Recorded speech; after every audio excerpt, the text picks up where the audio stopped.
Hello guys, welcome back to the Aamir lab. Guys, कैसे हैं आप सब? मेरा नाम Mohammad Ali and I am a professional web developer and designer. Guys, video में आगे बढ़ने से पहले एक छोटे से अनाउंसमेंट करना चाहूंगा। रिसेंटली द आमिर लैब पे हमने एक सीरीज लॉन्च की है जिसका नाम है वर्डप्रेस अल्टीमेट कोर्स। गाइस, ये बिल्कुल बिगिनर टू एडवांस लेवल की सीरीज होने वाली है, जिसके अंदर मैंने अपना खुद का प्रोफेशनल 3 इयर्स इंडस्ट्री एक्सपीरियंस आप लोगों के साथ शेयर किया है कि और बताया कि वर्डप्रेस में वेबसाइट्स को किस तरह डेवलप, डिजाइन एंड सेटअप किया जाता है। तो अगर अभी तक आपने ये सीरीज नहीं देखी तो प्लीज़ जल्दी से जाएँ, सीरीज को देखें। और as a WordPress web developer अगर आप अपना करियर स्टार्ट करना चाहते हैं तो ये सीरीज आपके लिए बहुत ज़्यादा हेल्पफुल होने वाली है। तो जल्दी से जाएँ, सीरीज को आप लोग देखें। एंड गाइस, एक छोटी सी अनाउंसमेंट और करना चाहूँगा। दी आमिर लैब पे जो है हम लोग रिएक्ट एंड नोड जैसे रिलेटेड सीरीज जो है ऑलरेडी कवर कर चुके हैं। तो अगर अभी तक आपने ये सीरीज भी नहीं देखी तो प्लीज़ जल्दी से जाएं, सीरीज को भी देखें। इसमें आमिर भाई ने as a 12 year professional industry experience आप लोगों के साथ शेयर किया है और बिल्कुल इन डीप जो है रिएक्ट एंड नोड जेस के बारे में बताया। तो अगर अभी तक आपने ये सीरीज भी नहीं देखी तो प्लीज़ जल्दी से जाएं, सीरीज को भी देखें। एंड हम जल्दी से बढ़ते हैं अपने आज के टॉपिक की तरफ और जानते हैं कि आज हम क्या पढ़ने वाले हैं। तो जल्दी से चलते हैं कंप्यूटर स्क्रीन पे। तो गाइस, जैसे कि हम अपने कंप्यूटर स्क्रीन पे आ गए हैं और आज का हम अपने जो है टॉपिक की तरफ बढ़ते हैं। और आज का हमारा टॉपिक का नेम होने वाला है वर्डप्रेस अपीयरेंस। ठीक है, तो अपीयरेंस क्या चीज़ होती है वर्डप्रेस के अंदर और ये ऑप्शन जो है किस लिए यूज़ होता है। देखिए, एक नाम से थोड़ा सा हमें ऐसा लग रहा है कि कुछ जो है कुछ थीम या कुछ डिज़ाइन वगैरह कुछ इस तरह से जो है ना आज की वीडियो में हम देखने वाले हैं। तो चलते हैं सीधा हम अपने डैशबोर्ड में और हम यहाँ से देखें अपने डैशबोर्ड में आ गए हैं। तो गाइस, जैसे कि हम अपने डैशबोर्ड में आ गए हैं और यहाँ से हमारे पास देखें एक ऑप्शन आ रहा है यहाँ पे अपीयरेंस का। ठीक है, और जैसे इस पे होवर करते हैं ना तो हमारे पास यहाँ पे कुछ चीज़ें आ रही हैं like themes, patterns, customize menus, theme settings, theme file editor. ठीक है, तो आज की इस वीडियो के अंदर ना हम थीम्स एंड कस्टमाइज को एंड मेन्यू को देखेंगे। ठीक है, पैटर्न्स क्या होता है मैं आपको आगे चल के बताऊंगा, जब हम इसका एक्चुअल में जब यूज़ करेंगे इसको हम तब देखेंगे, वरना अगर मैं अभी थोड़ा समझाऊंगा तो इतना ज़्यादा जो है अच्छे से समझ नहीं आएगा।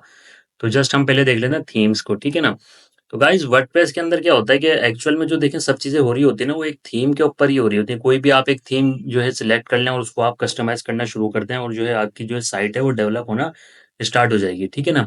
तो अब थीम्स हमारे पास बहुत बहुत सारी तरह की थीम्स आती हैं। लाइक अगर मैं आपको यहाँ पे दिखाता हूँ कि लाइक हम जो है ऐड न्यू थीम पे क्लिक करते हैं ना तो आप देखें यहाँ कितनी सारी थीम्स हैं। ठीक है ना?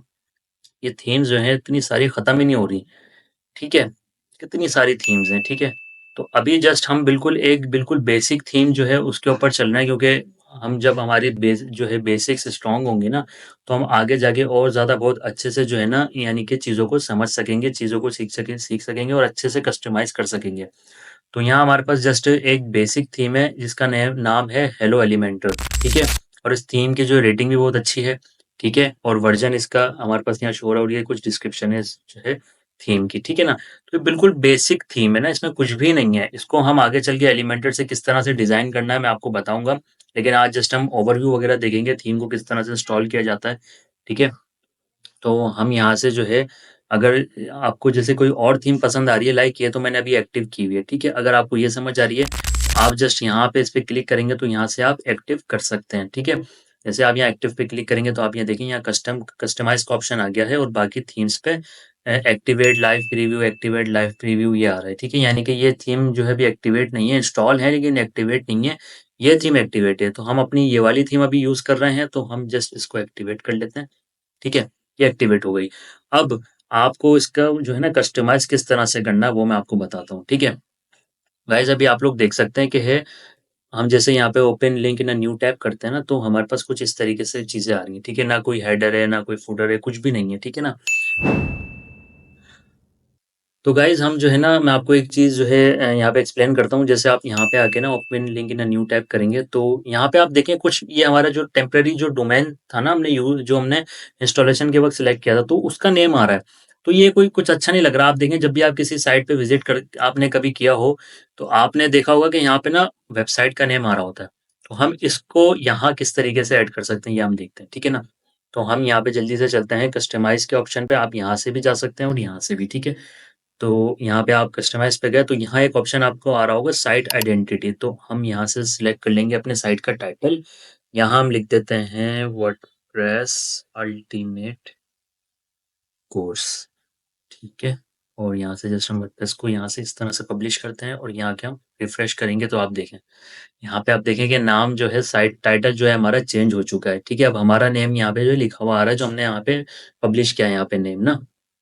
और टैगलाइन आप दे सकते हैं अपने हिसाब से। आप टैगलाइन देते हैं माय फर्स्ट साइट, ठीक है। तो हम देखते हैं कि इसके जो है, देखिए यहाँ कुछ आगे हमारे पास ऐड हो गया है। अब आप देखें यहाँ पे आपको लिखा हुआ आ रहा है माय फर्स्ट साइट और वर्डप्रेस अल्टीमेट कोर्स। पहले हमारा साइट टाइटल आ गया और देन टैगलाइन आ गई हमारी, ठीक है। इस तरह से हो गया। अच्छा, साइट का लोगो किस तरीके से लगाते हैं, तो आप यहाँ से जस्ट आके जो है ना साइट लोगो इस तरह से ये हम ये ले लेते हैं, ठीक है। यहाँ हम ये ले लेते हैं, ठीक है। और हमने जस्ट ये क्लिक किया और ये कह रहा है कि आप क्रॉप करना चाहते हैं, तो हम यहाँ पे स्क्रिप्ट क्रॉपिंग करके पब्लिश करेंगे इसको और यहाँ देखते हैं। तो आपका लोगो यहाँ पे शो हो रहा है, ठीक है ना। आगे चल के मैं आपको बताऊंगा कि हेडर को किस तरीके से डिजाइन करते हैं। जो है आगे आने वाली वीडियोस में हम देखेंगे, तो उसमें जो है आपको बिल्कुल भी पैनिक नहीं होना। ये जस्ट हम जो है ना स्टेप बाय स्टेप चल रहे हैं चीज़ों को लेके कि किस तरीके से जो है एक्चुअल में चीज़ें जो है वर्क करती हैं, ठीक है। तो जस्ट अगर आपको फेविकॉन, अच्छा देखिए साइड आइकॉन क्या होता है। देखिए यहाँ अभी ना एक ग्लोब सा हमें शो हो रहा है, ठीक है ना। तो अगर आप जो है चाह रहे हैं कि यहाँ पे आपका जो है फेविकॉन जो है यहाँ पे शो हो, तो आपको जस्ट यहाँ साइड आइकॉन पे आना है और यहाँ से आपको हम ये ले लेते हैं, क्योंकि इसके अंदर ना ये इस तरह से हमारे पास आ रहा है। ये थोड़ा सा और क्रॉप कर लें, ठीक है। और जस्ट आप क्रॉप इमेज करें और पब्लिश करें आप, और यहाँ आके आप इसको रिफ्रेश करें, तो आप देख सकते हैं गाइस, आप लोग देख सकते हैं कि हमारा साइट आइकन जो है वो भी यहाँ पे पब्लिश हो गया। हमारे हिसाब से जो हमने आइकन लगाया वो आ रहा है। तो आप इस तरह से जो है अपने साइट के जो है आइकन को लगा सकते हैं और आप इस तरीके से जो है ना अपनी साइट के जो आपका जो साइट का नेम है ना, वो भी आप इस तरीके से टाइटल जो होता है वो आप ऐड कर सकते हैं, ठीक है। आप यहाँ जो बैक आते हैं, यहाँ पे मेन्यू आ गए। तो यहाँ पे क्या है आपका क्रिएट न्यू मेन्यू। मेन्यू को हम बैकएंड पे भी किस तरह से क्रिएट करते हैं, अगर हम यहाँ पे भी इस पे क्लिक करेंगे ना, तो ये जस्ट हमसे मेन्यू नेम, और हमने हेडर पे क्लिक किया, हम यहाँ पे मेन्यू नेम देते हैं मेन्यू, माय मेन्यू कर देते हैं इसको, माय मेन्यू, ठीक है। सॉरी, मेन्यू की स्पेलिंग गलत हो गई, माय मेन्यू, ठीक है।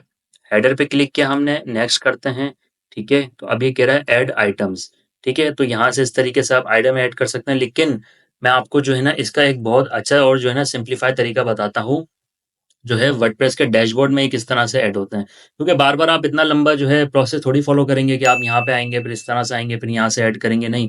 भई आप डैशबोर्ड में हैं, आप डैशबोर्ड से भी तो कर सकते हैं, ठीक है ना? तो गाइज़ ये हम अभी आगे देखते हैं। उसके बाद यहाँ पे आ रहा है कुछ पेज, यहाँ पे आ रहा है कुछ पेज सेटिंग्स, ठीक है। मेन्यूज़ को मैं अभी आपको बताता हूँ, जस्ट हम ये चीज़ जो है पहले कवर कर लें। आप यहाँ होम पेज सेटिंग में आएँगे, यहाँ पे आ रहा है योर लेटेस्ट पोस्ट, ठीक है ना। तो आप ये देख सकते हैं वर्डप्रेस अल्टीमेट कोर्स जो हमने एक जो है पोस्ट बनाई थी, वो अभी हमारे पास जस्ट यहाँ पे शो हो रही है। तो अब अगर यहाँ पे हमें अपना जो हमने प्रीवियस वीडियो में पेज बनाया था ना, वो हम यहाँ किस तरह शो करवा सकते हैं। आप यहाँ आप स्टैटिक पेज पे क्लिक करेंगे और यहाँ ये आपसे पूछ रहा है फ्रंट पेज। जो होम पेज होता है ना, वो हमारा वर्डप्रेस में एक्चुअल में फ्रंट पेज ही होता है, ठीक है। तो यहाँ पे आपको आके अपने हिसाब से कोई भी पेज सिलेक्ट कर लेना है। मैं यहाँ पे जो है होम को सिलेक्ट कर लेता हूँ, ठीक है। तो आप लोग देख सकते हैं यहाँ हमारे पास होम लिखा हुआ आ रहा है, क्योंकि पेज में हमने कुछ ऐड ही नहीं किया था। अच्छा, हम यहाँ अबाउट को सिलेक्ट करके देखते हैं। अबाउट पेज आ गया। तो यहाँ आप अपने हिसाब से जो है पेज को ऐड कर सकते हैं, जो भी आप चाहते हैं, ठीक है। यहाँ से आपने आके पब्लिश किया और पोस्ट पेज यहाँ पे आपको कौन सा सिलेक्ट करना है, वो आप यहाँ से सिलेक्ट कर सकते हैं, ठीक है। यहाँ आके आपने अबाउट पेज सिलेक्ट कर लिया, पोस्ट पेज तो आपने यहाँ पे देखें, ठीक है। इस तरीके से यहाँ पे शो हो रहा है। अब अगर हम यहाँ आके रिफ्रेश करते हैं, तो यहाँ हमारे पास होम पेज ही शो हो रहा है, क्योंकि हमारा पोस्ट पेज सिलेक्ट हुआ है अबाउट में, ठीक है। और यहाँ जो कि ये होम पेज था ना हमारा, ये वाला होम पेज जो था, ये हमारा असल में फ्रंट पेज है। तो यहाँ तो हमने होम सिलेक्ट किया हुआ है, तो यहाँ पे आपको जब भी आप साइट के ऊपर आएँगे ना, साइट पे आप रिडायरेक्ट होंगे, आप इसी पेज पे आएँगे, ठीक है जी। यहाँ तो हो गया कि पोस्ट पेज किस तरीके से हम अपने बना सकते हैं, या सॉरी जो है ऐड कर सकते हैं, और होम पेज हम अपना किस तरह से ऐड कर सकते हैं, ठीक है। बैक आते हैं यहाँ पे हेडर एंड फुटर, ठीक है। अब यहाँ पे जो है एलिमेंटर की थीम है, तो ये हमसे जो है एलिमेंटर के बारे में कह रहा है कि भई आप इंस्टॉल कर लें और एलिमेंटर आप जो है एलिमेंटर के अंदर ही बना सकते हैं। ये हमें जो है यहाँ पे कोई बाय डिफ़ॉल्ट ऑप्शन नहीं दे रहा। तो जब हम एलिमेंटर के बारे में एक्सप्लोर करेंगे, उसको सीखेंगे, तब मैं आपको जो है हेडर, जैसे मैंने आपको बताया कि मैं आपको बनाना सिखाऊँगा पूरा हेडर, तो इसको भी हम अभी स्किप करते थे, ठीक है। देन जब आप एडिशनल सीएसएस पे, अच्छा सीएसएस क्या होती है? सीएसएस का अगर आप फुल फॉर्म देखें तो कैस्केडिंग स्टाइल शीट, ठीक है। अब यहाँ पे ना जो आप सीएसएस ऐड करेंगे ना, वो आपकी यहाँ पे जो है ना शो होगी, ठीक है। हम एक ट्राई कर लेते हैं थोड़ा-सा। हम जैसे यहाँ पे ना इस तरह से आ रहा है कि एक टाइटल सा आ रहा है। हम नहीं चाहते भाई टाइटल शो, भाई पेज पे टाइटल कौन, यानी एक पेज पे टाइटल कौन शो कराता है कि भाई आप होम पेज पे हैं, ठीक है। वो एक अलग तरीके से जो है तरीका होता है शो करवाने का, लेकिन इस तरह से तो कोई भी नहीं करवाता ना, तो ये यानी कि ये अनप्रोफेशनल लगेगा, वो जो है ना अच्छा भी नहीं लगेगा। तो हम यहाँ से जस्ट ये हमारे पास टाइटल की एक क्लास आ रही है, अगर आप लोग देख सकते हैं। मैंने जो है ना आपको दोबारा से ये बता देता हूँ कि आप यहाँ पे राइट क्लिक जो है दबाएँगे, माउस माउस में जो राइट क्लिक होता है उस पे आप क्लिक करें, तो जस्ट इंस्पेक्ट ऑप्शन आएगा। आप यहाँ से आके और जस्ट इस टूल को आपको सिलेक्ट करना है और यहाँ से होम पे आके आपको इस क्लास को सिलेक्ट कर लेना है, ठीक है? एंट्री टाइटल पे, ठीक है? और आप यहाँ पे आके जस्ट क्या करेंगे, यहाँ पे वो डॉट देंगे आप, और क्योंकि क्लास को हम डॉट से ही जो है कॉल करते हैं, तो हमने यहाँ पे इस तरह से किया। और एक्चुअल में ये हमें थोड़ा-सा परेशान कर रही है ना, तो इसको हम अभी के लिए हमारा होम पेज यहाँ पे शो, तो हम यहाँ से ना सिलेक्ट कर लेते हैं ताकि यहाँ पे हमारा वो टाइटल आ जाए, ठीक है? और मेन्यू में आके सॉरी होम पेज सेटिंग में आके हम यहाँ से सिलेक्ट करके देन हम यहाँ से होम पे क्लिक कर देते हैं, तो ये हमारे पास होम आ गया, ठीक है? अब यहाँ एडिशनल सीएसएस में आके हम यहाँ पे जो है ना बैकग्राउंड लगाते हैं कुछ रेड, ठीक है? और कलर लगा के देखें इसको, कलर इसमें ऐड हो रहा है? कलर हम अरे वाह! वाह! कलर भी ऐड हो गया, ठीक है। अब हम इसको टेक्स्ट अलाइन सेंटर करते हैं, ये सेंटर में आ गया। कुछ हम इसको जो है पैडिंग दे देते हैं, लाइक हम 20 पिक्सेल दे देते हैं, लेफ्ट, राइट, टॉप, बॉटम से, ठीक है। तो ये सीएसएस के बारे में भी जो है ना मैं आगे एक सीरीज़ लेके आ रहा हूँ पूरी। हम सीएसएस के बारे में भी सीखेंगे और मैं कोशिश करूँगा अगर इन्हीं जो है इस सीरीज़ में मैं आपको थोड़ा बहुत जो है ओवरव्यू दे दूँ सीएसएस का, जस्ट बेसिक सीएसएस का ना, तो मैं ट्राई करूँगा कि मैं आपको थोड़े बहुत सीएसएस भी इसी सीरीज़ के अंदर सिखा दूँ, ठीक है ना? तो आपने जस्ट यहाँ पे देखें हमने जो सीएसएस ऐड करी है वो हमारी यहाँ पे अप्लाई भी हो रही है। हम पब्लिश कर लेते हैं और यहाँ आके हम देखते हैं भाई एक्चुअल में हो रही है, नहीं हो रही है? अरे! ये तो हो भी गई, ठीक है? तो यहाँ इस तरीके से हम कर सकते हैं। अब आप लोग देखें कि जो सीएसएस आप अपनी वेबसाइट पे ऐड करेंगे ना, यहाँ पे वो आपके ओवरऑल साइट पे अप्लाई हो जाएगी, जहाँ-जहाँ भी ये क्लास उसे मिलेगी, ठीक है? जहाँ-जहाँ भी ये क्लास उसको मिलेगी ना भाई, वो सीएसएस ये वाली जो है ना, ये वाली सीएसएस अप्लाई हो जाएगी जहाँ-जहाँ भी ये क्लास मिलेगी, ठीक है? ये आप लोग समझ गए? देन हमारा ये वाला सेक्शन भी कंप्लीट हो गया। अब रह गया हमारा मेन्यूज़, ठीक है? इसमें हमने साइट आइडेंटिटी देख लिया, हमने जो है मेन्यू को स्किप किया था, वो भी आपको बता रहा हूँ। होम पेज में देख लिया किस तरह होम पेज होता है, पोस्ट पेज किस तरह से जो है ऐड किया जाता है, ठीक है? उसके बाद हमने हेडर फुटर को देख लिया, ठीक है? और एडिशनल सीएसएस कैसे साइट के ऊपर ऐड की जाती है, वो भी हमने देख लिया। अब रह गया हमारा मेन्यूज़, तो हम यहाँ से जल्दी से बैक बैक आते हैं अपने डैशबोर्ड में और हम यहाँ से जो है मेन्यू ये हमारा ऑप्शन आ रहा है। मैंने आपको कहा था कि डैशबोर्ड में भी एक ऑप्शन होता है, हम वहाँ से जो है हमें ज़्यादा जो है मैं आपको अच्छे से बता पाऊँगा। क्यों? क्योंकि ये एक थोड़ा-सा शॉर्ट तरीका है, आप जस्ट डैशबोर्ड में आओ और यहाँ से आपने आके मेन्यू सेलेक्ट कर लिया बस, ठीक है? आप यहाँ मेन्यू में आ गए, अब आप देखें, अब ये देखें जो हमने मेन्यू वहाँ बनाया था, वो हमारे पास यहाँ शो हो रहा है और यहाँ यहाँ टिक जी चेक करने का मतलब ये होता है कि भाई ये जो मेन्यू है ना, ये जस्ट हेडर के अंदर ही ऐड करना है हमें, ठीक है? अगर फुटर पे कर देंगे तो फुटर में भी ऐड हो जाएगा, ठीक है? तो अभी हम क्या कर लेते हैं कि कुछ जो है मेन्यू हम ऐड कर लेते हैं।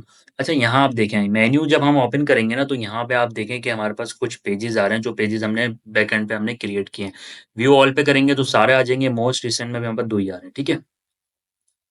और यहाँ से आप सर्च भी कर सकते हैं। हम सर्च करते हैं क्योंकि हमारे पास क्या आ रहा है रिज़ल्ट तो देखें, यहाँ सर्च कर सकते हैं, ठीक है? तो ये पेजेज़ आपके इस तरीके से यहाँ पे आ जाएँगे। देन आप जो है इन्हीं पेजेस को ऐड कर सकते हैं। ऐड टू मेन्यू आपने किया चेक करके, ऐड हो गए, ठीक है? अब आपने यहाँ से सेव मेन्यू पे क्लिक किया और यहाँ से हम देखते हैं, तो ये जी हमारे पास यहाँ मेन्यू शो हो गया है, ठीक है? अब आप बोलेंगे कि भाई हमने तो ये जो है चाइल्ड पेज हमने बनाया था, तो ये अलग से क्यों शो हो रहा है? तो भाई इसके नीचे आए ना, यानी कि जो चाइल्ड पेज होते हैं वो तो पैरेंट के नीचे ही आते हैं ना, तो ये यहाँ पे क्यों आ रहा है? तो मैं बता रहा हूँ आपको वो भी।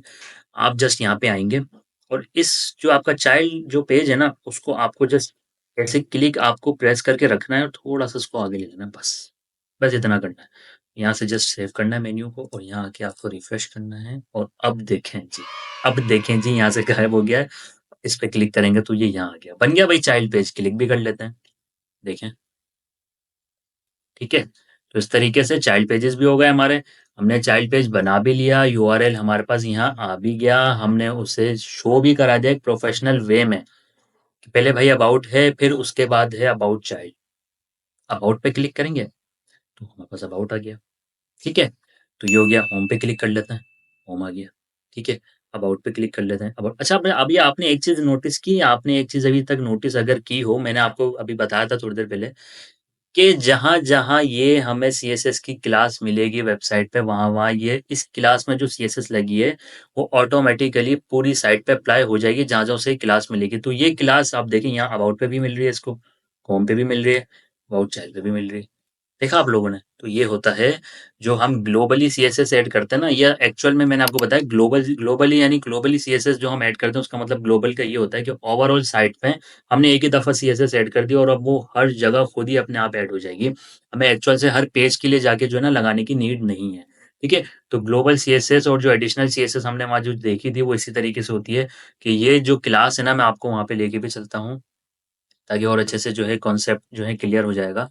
कि एडिशनल सीएसएस में ये क्लास इसको जहाँ-जहाँ मिल रही है ना भाई, ये वाली सीएसएस अपने आप अप्लाई करता जा रहा है वहाँ पे। इसको ये यहाँ भी चाइल्ड पे भी मिल गई, इसको अबाउट पे भी मिल गई, इसको होम पे भी मिल गई, तो ये अपने आप अप्लाई कर रहा है, ठीक है? तो ये तो हो गई हमारी जो है मेन्यू किस तरह से बनाए जाते हैं। और अगर आपको ये अभी तो हमने देखा ना भाई कि ये पेजेज़ हमारे पास क्रिएट तो हमने ऐड कर लिए। अगर आपके पास ये पेजेस क्रिएट नहीं हैं, तो आप यहाँ कस्टम लिंक ऑप्शन आ रहे हैं, आप यहाँ पे आके जस्ट अगर यूआरएल क्रिएट नहीं है, जस्ट आप चाहते हैं भाई मैं क्लाइंट को ना एक डमी हेडर बना के दे दूँ, पेजेस में जब उसके पास से आएगा कंटेंट तो मैं बना दूँगा, अभी मेरे को जस्ट हेडर ही तो क्रिएट करना है, तो मैं क्यों पेजेस को क्रिएट करूँ? इतनी मेहनत क्यों करूँ मैं?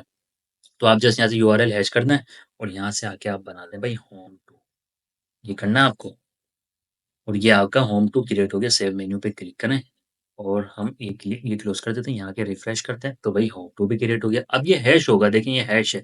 हैश का मतलब ये है कि इसमें अभी कोई भी यूआरएल ऐड नहीं है।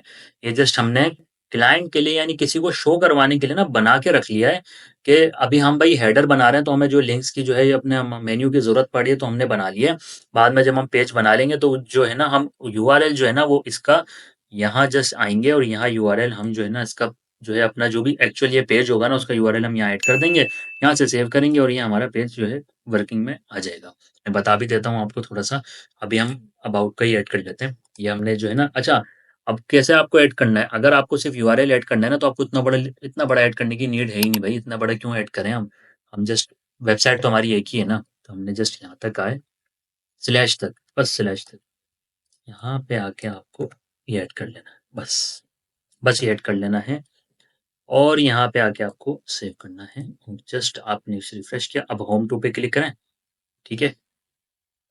ये हमारा होम टू पे नहीं जा रहा, हम देखते हैं क्यों? होम पे आते हैं, होम टू पे आते हैं, तो ये बाय डिफ़ॉल्ट जो है ना हमारा वो चाइल्ड यूआरएल ही उठा रहा है, ठीक है? क्योंकि होम टू अबाउट चाइल्ड जो है ना, अबाउट चाइल्ड एक्चुअल में आपको पता होगा कि हमने ये ऐसा चाइल्ड पेज बनाया था, तो ये यूआरएल भी है ना, ये उसी का जो है बैकएंड से लेके आ रहा है कि कह रहा है नहीं भाई मैं सिंगल जो है ऐड नहीं करूँगा, तो हम होम का ट्राई करते हैं, ठीक है? बल्कि एक काम करते हैं हम जो है, एक यूआरएल हम वैसे ही बना लेते हैं, ऑल पेजेज़ में जाके ना और हम एक बना लेते हैं, एक पेज क्रिएट कर लेते हैं हम, ठीक है ना? ताकि आपको अच्छे से समझ आ जाएगा। डमी के नाम से मैं एक पेज क्रिएट कर लेता हूँ, ठीक है? और यहाँ मैं आ जाता हूँ, ठीक है? और देन क्विक एडिट में जाके ना, हम जैसे सिलेक्ट ऐसे ऐसे इसको इस तरह से बस सिलेक्ट को कॉपी कर लेते हैं। देन हम दोबारा मेन्यू में आके ना, यहाँ पे जो हमारा होम टू था ना, उसको ये 2 जो हमारे स्लैश है ना, स्लैश के बस बीच में से बस और यहाँ से आपको सेव मेन्यू करना है। और अब अगर आप यहाँ पे आएँगे, ये रिफ्रेश ऑलरेडी हो गया, मैं यहाँ से दोबारा कर देता हूँ। अब आप ये होम टू में हमने ऐड किया, तो होम टू पे आएँगे तो देखिए जी, हो गया। यहाँ पे हमने जो है यूआरएल भी ऐड कर दिया है, अपना कस्टम यूआरएल एक बनाया और ऐड कर दिया, ठीक है? तो इस तरीके से जो है ना आप यहाँ से कस्टम जो लिंक्स हैं वो ऐड कर सकते हैं और एक कोई यूआरएल बना के आप यहाँ पे ऐड कर सकते हैं, ठीक है? तो गाइस जैसे कि आप लोगों ने देखा कि हमने जैसे एक कस्टम जो है ये जो है यूआरएल एक हमने जो है सॉरी एक पेज हमने क्रिएट किया और उसका जो है यहाँ से एक हमने जो लिंक दिए बनाया था ना, जो एक हमने एक स्लग बनाया था उसको हमने यहाँ कस्टम लिंक में बना के यहाँ खुद से हमने ऐड कर दिया। तो वो ये पेज हमारे पास यहाँ शो हो गया, ठीक है? अब हम यहाँ से जो है ना कैटेगरीज़ भी ऐड कर सकते हैं अपने हिसाब से, ठीक है? ये आपने 2 कैटेगरीज़ में ना जो कैटेगरीज़ है ना वो भी आप मेन्यू में ऐड कर सकते हैं। तो आप यहाँ से सेव मेन्यू किया और वो यहाँ पे आपको शो हो जाएँगी वो जो कैटेगरीज़ हैं, ठीक है? तो वहाँ पे कैटेगरी भी आ रही है यहाँ पे, ठीक है? ये हमारी एक पोस्ट का जो नेम है ना, ये वो शो करवा रहा है एक्चुअल में हमारे को यहाँ पे, ठीक है ना? यानी कि जो वो जो कैटेगरी में हमने जो पोस्ट लगाई थी ना अपनी भई ये इस कैटेगरी की पोस्ट है, तो ये वो यहाँ पे नेम भी आ रहे हैं उसके, ठीक है? और हम यहाँ से पोस्ट भी ऐड कर सकते हैं मेन्यू के अंदर, तो हमने यहाँ से जस्ट एक पोस्ट भी ऐड कर ली। यहाँ आके रिफ्रेश करते हैं, तो हमारे पास क्या हुआ? दोबारा से रिफ्रेश कर लेते हैं, नहीं हुआ, हम यहाँ से दोबारा से सेव करते हैं। अब यहाँ पे हमारे पे ऐड हो गई है, तो यहाँ से हम आगे रिफ्रेश करते हैं, तो यहाँ देखें आप लोग, ठीक है? वर्डप्रेस अल्टीमेट कोर्स की पोस्ट भी ऐड हो गई, ठीक है। तो यह आप लोगों ने देखा कि किस तरीके से जो है ना हमने एक मेन्यू के अंदर काफ़ी सारी चीज़ें आज ऐड करवाई, ठीक है। हमने पोस्ट भी करवाए, हमने कस्टम लिंक्स किस तरह से ऐड करवाए, हमने कैटेगरीज़ भी देखी, कैटेगरीज़ भी किस तरह से मेन्यू में ऐड करवा सकते हैं, और यहाँ पे हमने ये हेडर में करवा रहे थे। अब हम यहीं पे चेक करके ना फुटर पे देखते हैं कि फुटर में ऐड होती हैं ये। तो हमने यहाँ पे जो है फुटर में ऐड किया और हमने रिफ्रेश करते हैं यहाँ पे, तो जी यहाँ देखें जी, ये फुटर में भी इसने हमारे, क्योंकि फुटर एंड में होता है बिल्कुल जो है पेज के, फुटर में भी इसने इस तरह से ऐड कर दी गाइस, ठीक है। आज मैंने आपको थीम्स के बारे में बताया, कस्टमाइज़ किस तरह से किए जाते हैं, यानी हम साइट टाइटल वगैरह कस्टमाइज़ करके और जो एडिशनल सीएसएस वगैरह वो किस तरह से ऐड करते हैं वो देखिए हमने। मेन्यूज़ को हमने अच्छे से एक्सप्लोर किया, मैंने आपको एक-एक चीज़ जो है बिल्कुल डीप में बताई क्या किस तरीके से यूज़ होती है। तो गाइज़ आज की इस वीडियो के लिए इतना ही। अगर आपको ये वीडियो पसंद आई है तो प्लीज़ जो है वीडियो को लाइक कीजिए, कमेंट्स कीजिए, शेयर कीजिए एंड चैनल को जो है लाज़मी सब्सक्राइब कीजिए। मिलते हैं आपसे इसी तरह नेक्स्ट वीडियो में, तब तक के लिए अपना ख्याल रखिए। Thank you.